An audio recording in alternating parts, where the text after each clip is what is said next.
Good evening. Dear President Nadia Calvino, Princess Reem Ali, Ms. Gilles Roth, distinguished guests, everybody who's at the EIB Forum.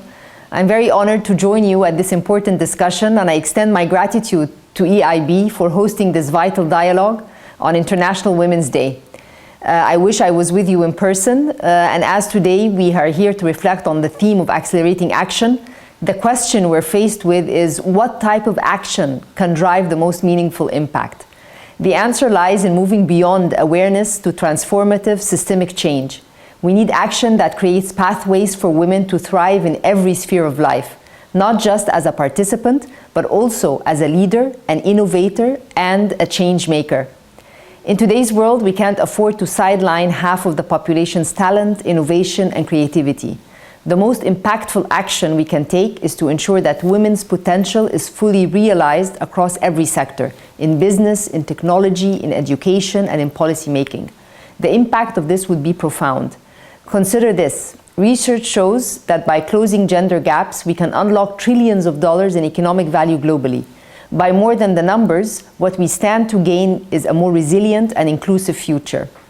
In Egypt, we've embraced this principle across our national development framework.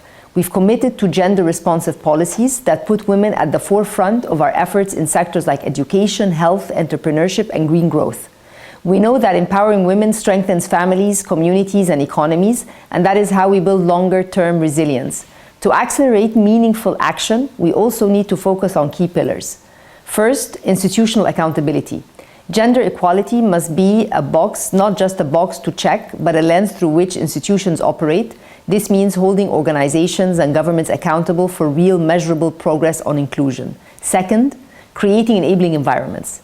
It's not enough to promote gender equality in theory, but we must build environments where women can lead, where they are not constrained by outdated social norms, unequal pay, or barriers to access. This means structural reforms. Structural reforms that promote equal opportunities in the workforce, comprehensive legal protections, as well as better support for balancing family and career. Third, collaboration. No single government or entity can achieve these goals alone. We need to bridge the public and private sectors with strong partnerships and shared responsibility. When businesses, civil society, and governments come together, we see faster results. Fourth, invest in women's leadership. Women must not only be participants in development, but drivers of decisions. By implementing and investing in women's leadership, we can accelerate growth and resilience across economies. Studies consistently show that organizations with women in leadership are more inclusive and make better decisions. Fifth, investing in women's economic empowerment. The most powerful lever for change is economic inclusion. Women entrepreneurs, innovators, and workers must be supported with resources, access to finance, and opportunities that they need to thrive. This is how to scale solutions that benefit not only women, but entire economies. Sixth, leveraging technology for gender inclusion. Technology presents an opportunity to close the gender gap faster than ever before. By investing in digital literacy, skills, training, and infrastructure, we can empower women to lead in future industries like fintech, renewable energy, and AI. The digital economy can be a great equalizer if women are given the tools and platforms to thrive. As we look ahead, I urge us to think bigger. We should not just ask what can be done for women, but we need to ask how women can shape and lead the future. For years, we've discussed the moral imperative of gender equality, but what we need now is to embed gender equity into the DNA of every policy, initiative, and development program. This means ensuring that every decision we make as policymakers, every financial strategy we execute, and every partnership we forge prioritizes women's full and equal participation.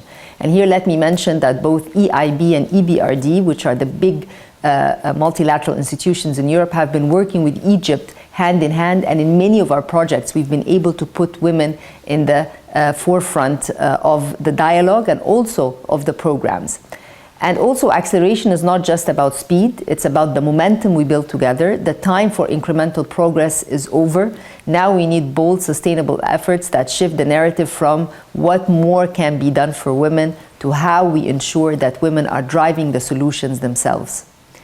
Because here's the truth, real sustainable progress demands that we look beyond short-term gains. It demands that we build systems and institutions that don't just invite women to the conversation, but center them within the solutions themselves. To leave you with one thought, the world doesn't need more promises, it needs results.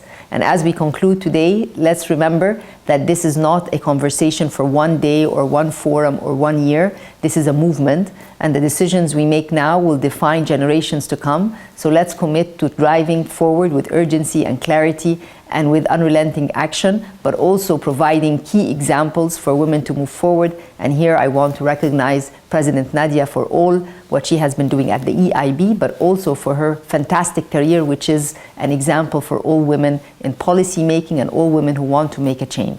Thank you very much.